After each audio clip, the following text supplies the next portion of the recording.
Antes, el que nos grababa era Juan. Y se las arreglaba, pues, solito ahí. Hay hartos buenos recuerdos de eso. Se esforzó bastante y, oye, y esas grabaciones andan por ahí todavía. Han circulado por montones de lugares. Y estamos agradecidos de que Dios nos dio este día. Era un día que en realidad, de verdad, nosotros pensábamos que íbamos a llegar a 8 o 9 de la noche acá. Y me llené de compromisos hoy día y tuve que faltar a otro compromiso para poder llegar acá. Así que, pero hace tiempo que no estábamos juntos, así que por eso vale la pena de hacerlo. Y qué bueno que también esto provoque que se organicen para empezar los días domingos, los cuales yo también tengo los domingos desocupados, así que en una de esas podemos venir más seguido. Y bueno, contento. Ayer estuvimos nosotros reunidos ya en Guape. Tenía una temática para el día de ayer y de pronto como que hubo un cambio en lo que empecé a hablar acerca de la libertad, de que cuiden su libertad, esa libertad con que Cristo les hizo libres. Esa libertad viene producto de la verdad. ¿Ya? No es otra libertad, no estoy hablando de una libertad por la democracia, la libertad que te haya dado algún sistema, algún derecho en el mundo, sino esa libertad que vino por medio de la verdad. La verdad en el mundo, hace muchos tiempos ya que la verdad comenzó a ser un poco manejada, sobre todo cuando todo tipo de información se comenzó a convertirse en un negocio. Entonces, al convertirse en un negocio, no se contó la verdad como debiera de ser. Y a veces la verdad está transada, aún hasta por nosotros mismos, cuando el negocio es hacia nuestros propios intereses. Sobre todo cuando defendemos posiciones, cuando defendemos pasiones, cuando de pronto también nos enamoramos de lo nuestro. Entonces,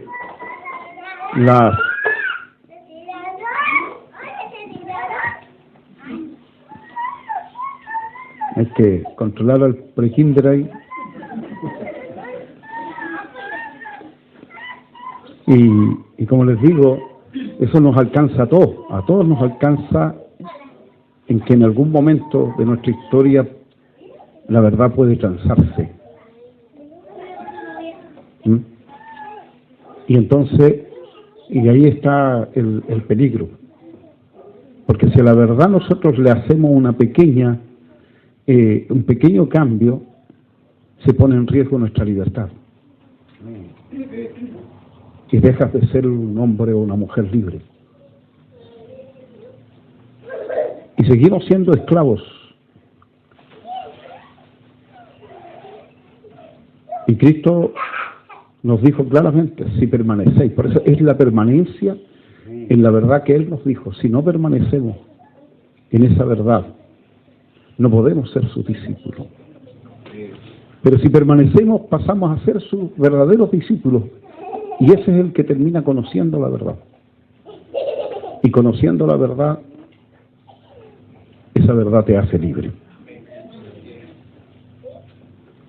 Estábamos hablando de ese tema cuando Dios nos permite hablar de una situación de acuerdo a una pregunta de un hermano el día anterior, que fue el día viernes. Que nuestras almas no son humanas, no son carnales, sino son espirituales, son poderosas en el Señor para destrucción de fortaleza. Leyó el hermano y dijo, ¿cuál sería esa arma? Y yo me quedé pensando un rato,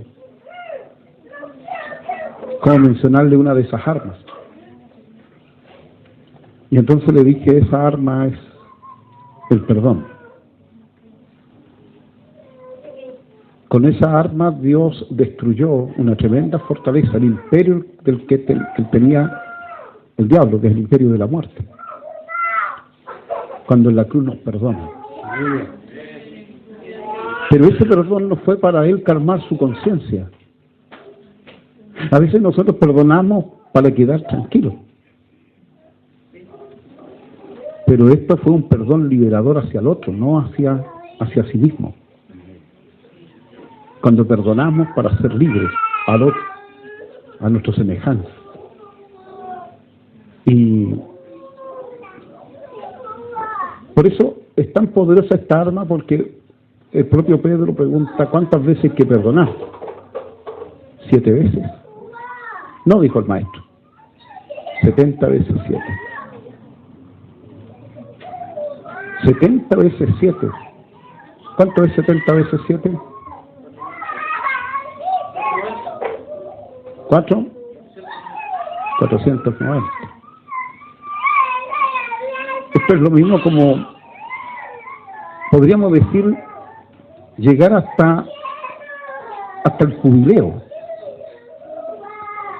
Cuando Dios estableció esto, estableció un jubileo que es la libertad, la liberación del esclavo. Y el esclavo se siente tan libre y perdonado que eso lo puede llevar a quedarse para siempre en la casa de su Señor, por decisión propia. Y donde el esclavo puede decir, qué raro, no me siento esclavo, siempre me sentí libre. Entonces, el perdonar, esto es como cuando uno en la milicia le enseñaron sobre el armamento. Sobre todo a mí me tocó una fase de entrenamiento que llegó a ser aburridor, hasta llegar al manejo del arma. El arma es un poder, pero para eso primero a uno le enseñan no tan solo las características del arma, sino también enamorarse de ella y hacerse uno con ella, hasta convertir el armamento, a convertirlo en un camarada. De ahí viene el himno Mi fusil y yo, que la cantan la mayoría de las instituciones armadas. Se hacen uno.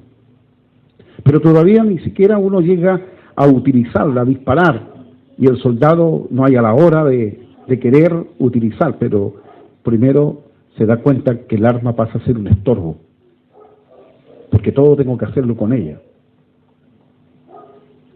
No lo tenía, y cuando no lo tenía era más libre, pero cuando tengo ese armamento ahora me estorba, me molesta, tengo que hacer los ejercicios sin que el fusil toque el piso, sin que se me caiga, ni soltarlo, ni dejarlo por ahí. Luego llega el momento de aprender las posiciones para poder técnicamente disparar, y ese es otro proceso aburrido del ejercicio, aburridísimo. Y todavía no llega la etapa de disparar. Después pasa otra etapa que con el armero, para poder calibrar el arma al soldado. Y luego recién se va a polígono y por fin se dispara. Y entonces el hombre se convierte en un experto. Ya no es que el arma sea un arma de poderoso calibre o que sea muy eficiente y que sea, cierto, un armamento de élite. Si el soldado no está hecho para esa arma, no sacas nada con tener la mejor arma.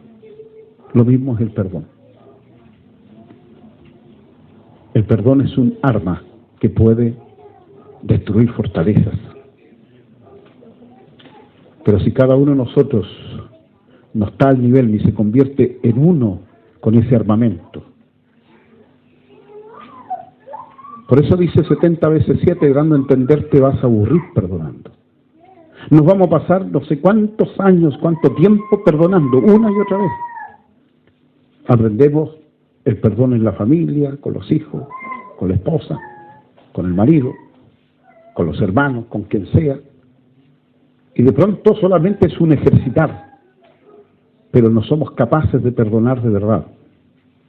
Y tenemos que llegar a ese punto de llegar al poder del perdón. O sea, es decir, con nosotros perdonar así en una forma sencilla, no estamos liberando a nadie. Solamente nos estamos congraciando, o tal vez parte del protocolo, o como es parte característica de saludarnos y decirnos estoy bien. ¿Cómo está? Bien. Son nuestras respuestas, bendiciones.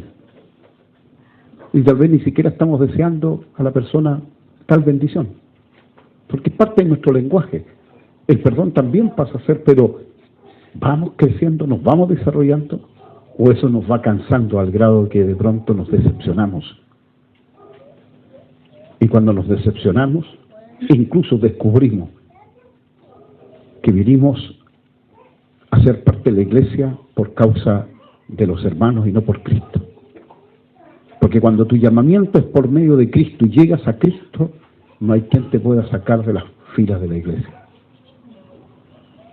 Porque no llegaste por causa de un hermano, de un pastor. Nosotros cuando recién comenzamos, que aquí los que más antiguos que está Juan, Manuel, los dos, y creo que no hay nadie más. Después con el tiempo llegó Waldo, y mirando a los más antiguos acá. Pero hablando de ellos, los más antiguos, ellos saben que antes yo era, Waldo también alcanzó en ese tiempo, yo era el hermano Medardo. No teníamos la necesidad de un título pastoral y había un tremendo respeto entre nosotros. Había un temor a la palabra y al espíritu. La palabra hablaba y teníamos temor. Hoy se ha convertido, lo dijo el pastor. Si lo dice Waldo, tiene menos valor si lo dice el pastor, ¿o no? Ha pasado y sucede. Entonces algo ha ido sucediendo, ha ido aconteciendo. Que a pesar de que sí, estoy ungido como tal, y soy el ministro, soy el pastor, la palabra no debe adquirir mayor poder por ese título pastoral, sino por la palabra en sí misma. Y que cada uno de nosotros va experimentando su relación con ella. Y nosotros vamos dándonos cuenta que la bendición que tenemos no es la bendición de un hombre y en un hombre. Si eso es lo que quieren creer, eso es lo que acontecerá, y eso es lo que acontece a nivel mundial. La gente ve la unción, ve el poder, ve la bendición en un hombre, y claro, y ese hombre sigue creciendo en esa misma unción en todo, pero el resto no crece. Pero si nosotros entendemos que la unción es para todos, en todos, que la bendición con que fuimos bendecidos es para todos, y que en esta tarea, como lo revela a veces las parábolas de Jesucristo, Él habla acerca de consiervos. ¿Eso qué quiere decir? Que el hombre que está a cargo, por así decir, es un esclavo a cargo de esclavos. Un siervo encargado de otros siervos. Eso es lo que muestra la Escritura. Entonces, por lo tanto, esto tiene valor para todos. Y acordándome de siervo, yo me encontré con una lectura, estaba leyendo y no investigué si esto es tan así, pero según lo que decía ese escrito de las costumbres judías, era que cuando el amo, el señor, estaba a la mesa comiendo, el esclavo le sirve, pero el esclavo después se aleja y de cierta distancia observa a su amo, a su señor. Él no puede estar presente allí. Y come. El señor de la casa come. Y si de pronto el amo se pone de pie y la pequeña manta que tiene, o el mantel que tiene, al levantarse lo deja ahí, lo lanza encima de la mesa desordenadamente, significa que el siervo puede entrar y retirar todo porque su amo ya terminó.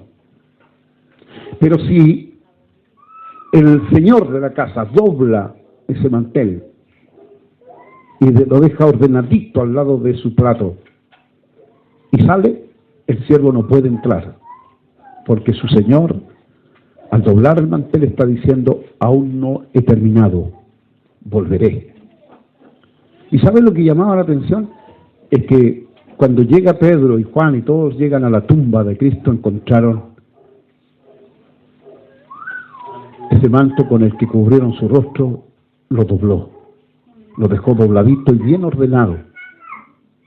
¿Cómo es eso? Y los que saben de esto dicen que Cristo nos dejó un mensaje: volveré, no he terminado. El que comenzó la buena obra, la perfeccionará. Aún no ha terminado. Es poderoso lo que Él hizo en la cruz y al perdonar. Pero ese poder ahora lo dejó en cada uno de nosotros. La obra de Cristo está siendo mostrada en ustedes, en nosotros. Por eso no he terminado, dice. Cristo mismo le dijo a sus propios discípulos: yo tengo otra comida que comer, que es acabar su obra. Y esta es la obra. Todos ustedes son la obra de Dios. Y esa era su comida. Él se sentó a comer. Por eso Él dice, casi ya al final de la iglesia, en Apocalipsis, cuando habla de la Odisea, dice: he aquí yo estoy en la puerta y llamo. Si alguno oye mi voz y abre la puerta, entraré a Él y cenaré con Él. Él aún todavía no ha terminado. Se fue al cielo no de vacaciones, sino que se sentó a la diestra e intercede por nosotros. Porque la obra aún continúa. Porque Él no vino a buscar la perfección para sí mismo, sino para todos nosotros. Por eso la Escritura acá en Efesios nos dice: bendito sea el Dios y Padre de nuestro Señor Jesucristo, que nos bendijo con toda bendición espiritual en los lugares celestiales en Cristo. Toda bendición ya está dada, es espiritual, pero en los cielos, todo. ¿Cuál creen ustedes que sería una de esas bendiciones espiritual? Porque es espiritual. ¿Mm? Ustedes saben que Jacob alcanzó todas las bendiciones terrenales. Pues su hermano Esaú también alcanzó todas las bendiciones terrenales. Y entonces, ¿cuál es la diferencia de que Jacob se le haya cambiado su nombre a Israel y además de eso obtener la primogenitura y la bendición de su padre? ¿Para qué? Si en el fondo obtuvo las mismas bendiciones que tuvo Esaú. ¿Cuál es la diferencia? Si ambos terrenalmente lo tuvieron todo. Ganado, ambos tenían ganado. Hijos, ambos tenían hijos. Tierras, ambos tenían tierras. O sea, las mismas riquezas. ¿Se acuerdan que Esaú quería matar a Jacob? Porque le había quitado la bendición, pero después, cuando se vio bendecido terrenalmente, perdonó a su hermano. Pero no con el poder del perdón, sino con un perdón al darse cuenta que lo que creía que su hermano le había quitado, lo vio reflejado en que tengo lo mismo, lo tengo todo. Su perdón fue a conveniencia y no una bendición que viniera de lo alto. Jacob fue más allá. Jacob fue el que tuvo esa visión de ver esa escalera que unía el cielo y la tierra, y veía los ángeles que subían y descendían. Entonces, por lo tanto, para él se le abrieron los cielos, a Esaú no se le abrieron los cielos. Y nosotros hemos sido en Cristo Jesús bendecidos con toda bendición espiritual. No podemos conformarnos con todo lo terrenal. Es posible que lleguemos a tener todo lo que también el mundo tiene. Pero también el apóstol nos advierte: no améis al mundo ni las cosas que están en el mundo. Se vuelve peligroso amar las cosas que están en el mundo. Miramos nosotros a un Job que no amó las cosas del mundo, sino cuando todo le fue quitado, él termina diciendo: desnudo vine al mundo, o salí del vientre de mi madre, desnudo volveré allá. Y cuando dice allá no significa que va a volver al vientre de su madre, sino volveré allá, de donde fui tomado, donde fui yo formado. ¿Quién fue el que me formó? Volveré allá. Así también Dios quiere que nosotros tengamos puesto nuestro corazón, nuestra mirada en Él. Hay gente que de pronto le va muy bien materialmente, pero empieza a alejarse de Dios y empieza a tener una lejanía. Incluso ayer también lo dije. Les decía a los hermanos, tú tienes que discernir y ver quién es el que te está bendiciendo. Porque hay una bendición material como la que recibió Esaú, y a medida que más rico se hacía, también más se apartaba de Dios. A diferencia del otro, que Dios era el que lo bendecía. Se dejaba bendecir por Dios, pero cada día anhelaba estar más cerca de Dios. Esa es la forma de darnos cuenta. Si lo que yo estoy obteniendo me está alejando de Dios, entonces sé quién es el que me está bendiciendo. ¿Quién me está otorgando? ¿Quién me está dando? Cuando nosotros podemos ver aquí que hemos sido bendecidos con toda bendición espiritual. La redención, por ejemplo, no es terrenal. La predestinación no es terrenal. La elección no es terrenal. Lo bueno y lo maravilloso del día de ayer fue que, sorprendentemente, un joven que yo recién conocí ayer, que vino desde Santiago solamente al culto, cuando oye esta palabra, este mensaje que se oyó ayer, el hombre termina quebrantado. Traía un secreto. Y ese secreto lo venía conversando en sí mismo, diciendo que ya había participado de otros lugares, pero todavía no tenía esa conformidad, cuando de pronto él dice, si esto es de Dios, que Dios le iba a decir algo, Dios le iba a hablar. Hoy fue preciso, palabras tan exactas para con él, e incluso un momento era como si fuese el mismo, faltaba solamente decirle su nombre. Y necesitaba de ese poder del perdón. El hombre lo puede tener todo. Y como digo, utilizamos, una cosa es tener la bendición espiritual, no para que nosotros en forma egocéntrica, egoísta, podamos tenerla para nosotros estar tranquilos. Pero qué tan tranquilo dejamos a los demás. Podemos llegar al punto religioso de decir, yo no me porto mal.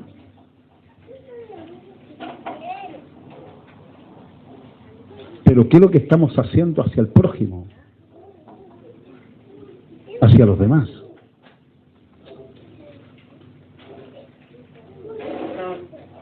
El perdón es un arma. Y como digo, que Jesucristo cuando perdonó, no perdonó para calmar su conciencia, perdonó para liberar.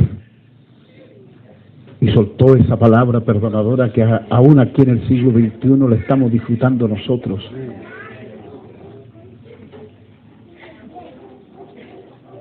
A veces la gente se pregunta cosas. Por ejemplo, una de las cosas que me dijeron fue, si sacamos cuenta, decía alguien, si sacamos cuenta, ¿cuánta gente Dios mandó a matar en el Antiguo Testamento? Y con lo que otros regímenes en el mundo han matado, Dios ha matado más gente.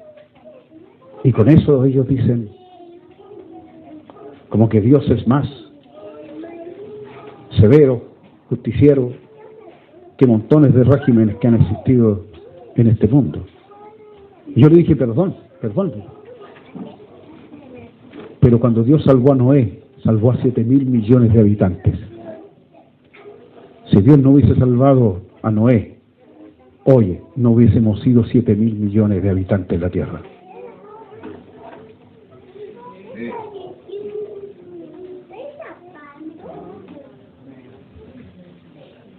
Si Dios no perdonó a los ángeles que pecaron, no perdonó al mundo antiguo, no perdonó a Sodoma y Gomorra, ¿a quién perdonó entonces cuando permitió que sobreviviera Noé? A todos nosotros. Es el poder del perdón. Que Dios pudo haber aniquilado esta humanidad hace tantos siglos, pero no lo hizo, porque en el cielo se había propuesto esta bendición. Bendito sea el Dios y Padre de nuestro Señor Jesucristo, que nos bendijo con toda bendición espiritual en los lugares celestiales en Cristo. Todavía el hombre no pecaba y ya estábamos destinados en Cristo, ordenados para esta fe, según nos escogió en Él antes de la fundación del mundo, propósito para que fuésemos santos y sin mancha delante de Él.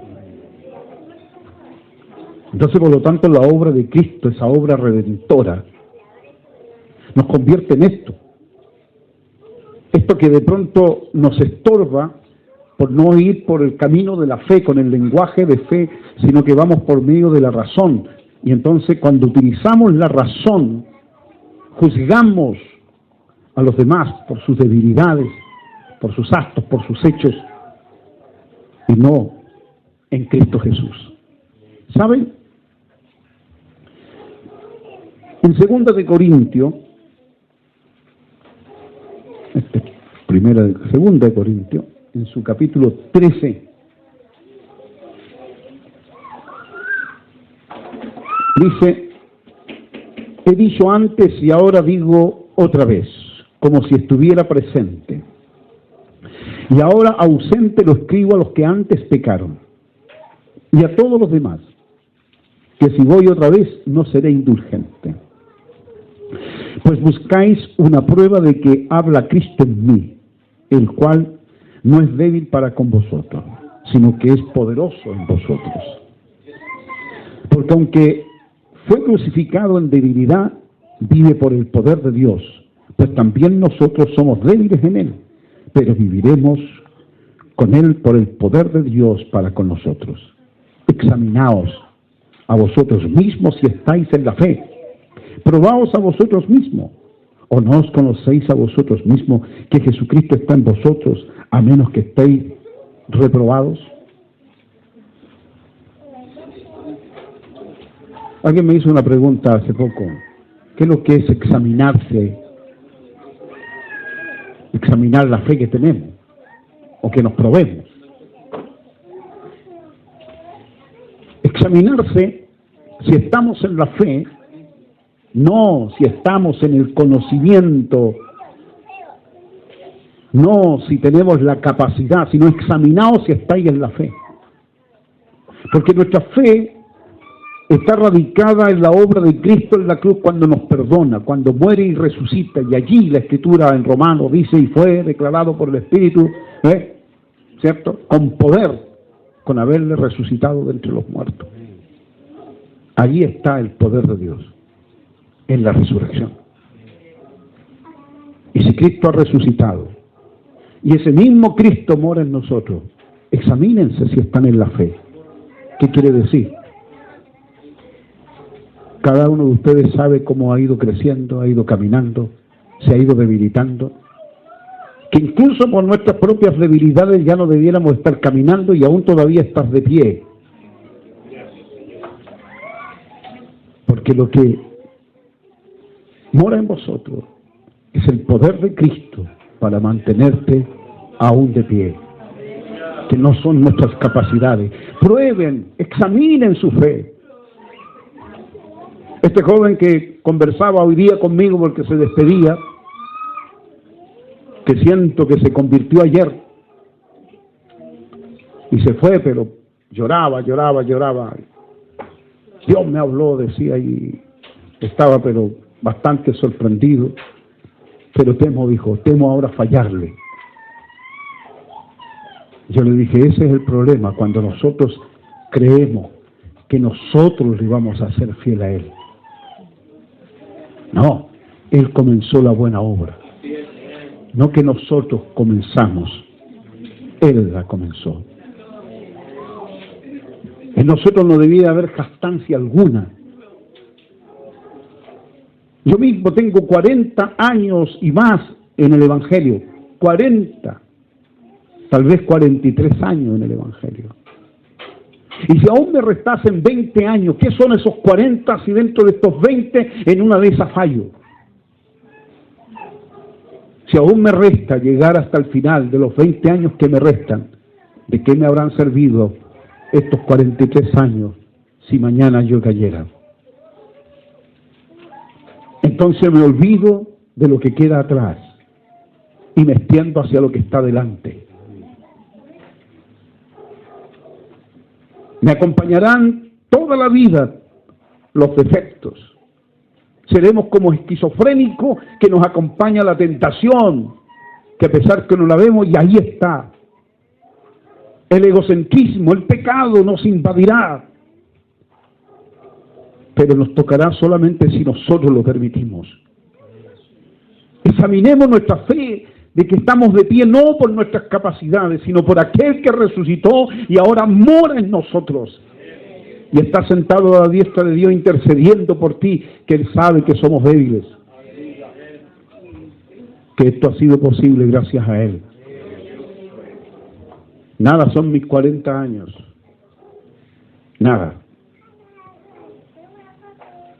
Dios no paga años de servicio, sino fidelidad. Que seamos fieles. Hemos sido perdonados.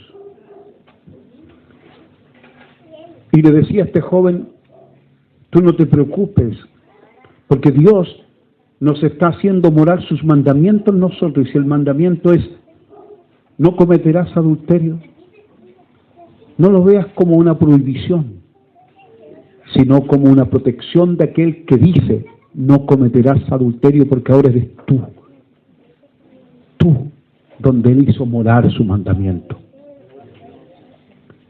Cuando querían tocar el arca de la alianza, morían.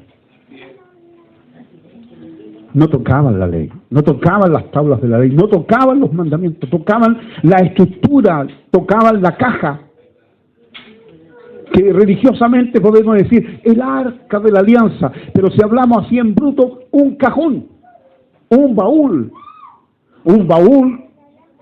que Dios lo convirtió en algo intocable.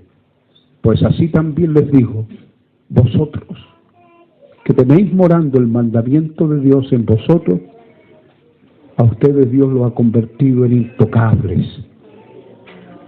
El pecado no te volverá a tocar. El razonamiento nos dice, nos habla de una lógica. Y estamos siendo maltratados por el mandamiento y las experiencias al ver que otros también han caído. Y nos hemos convertido a una humildad que no corresponde para decir, yo no sé si voy a ser fiel. Pero Pablo hablaba con otras palabras. Nosotros los perfectos. Y se pueden discutir todos los que razonan, no hay nadie perfecto. Nosotros nos conocemos.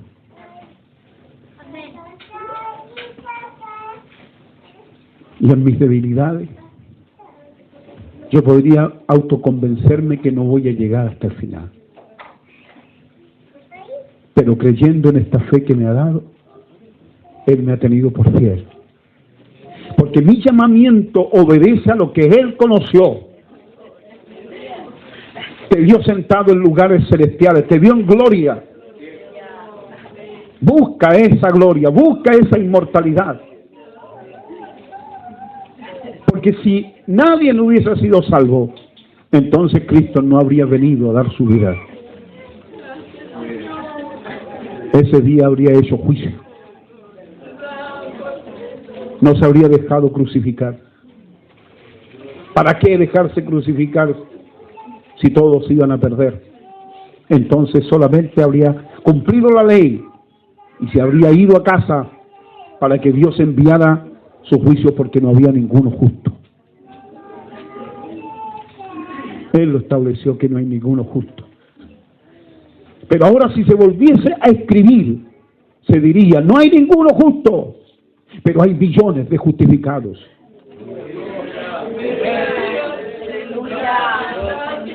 Sí, no soy justo, pero soy un justificado por la sangre de Cristo.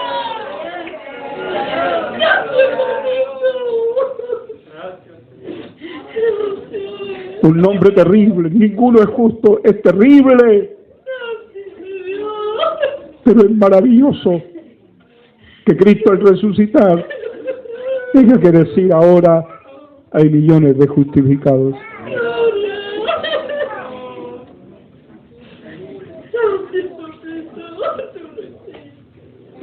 Es como el niño que está a punto de ser expulsado del colegio y llega a su padre y no se avergüenza de él y lo justifica frente al director y le vuelven a dar otra oportunidad.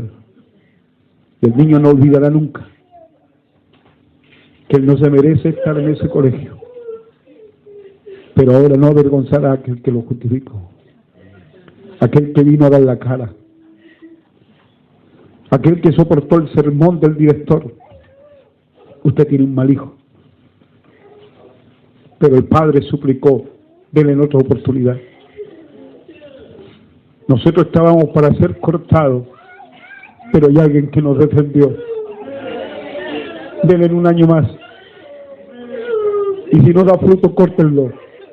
Pero bendito Dios, que hizo que una vara seca reverdeciera y diera frutos, y frutos de almendro.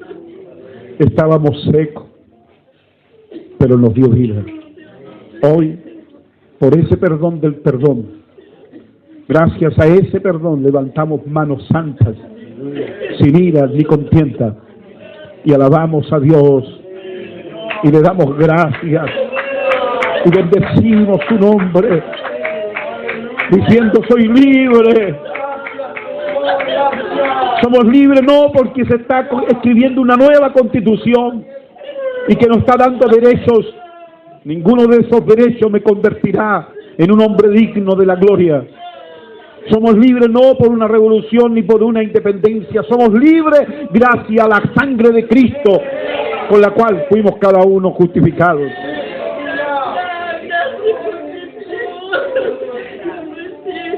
Oh Dios, justificados pues por la fe, hoy tenemos paz para con Dios. Termino con ese relato de un pentecostal que no sabe si fue un sueño o una visión, pero él dice que de pronto en la oración se da cuenta que no está en el lugar físico de su casa. Abre sus ojos y se da cuenta que está en un lugar demasiado espléndido. Parece el cielo. La paz que siente, lo maravilloso que se siente, él está contento. Hasta que un ángel agigantado se acerca y le dice: ¿qué haces tú acá? Él siente miedo. La voz tonante del ángel lo hace sentir que no es digno de estar allí.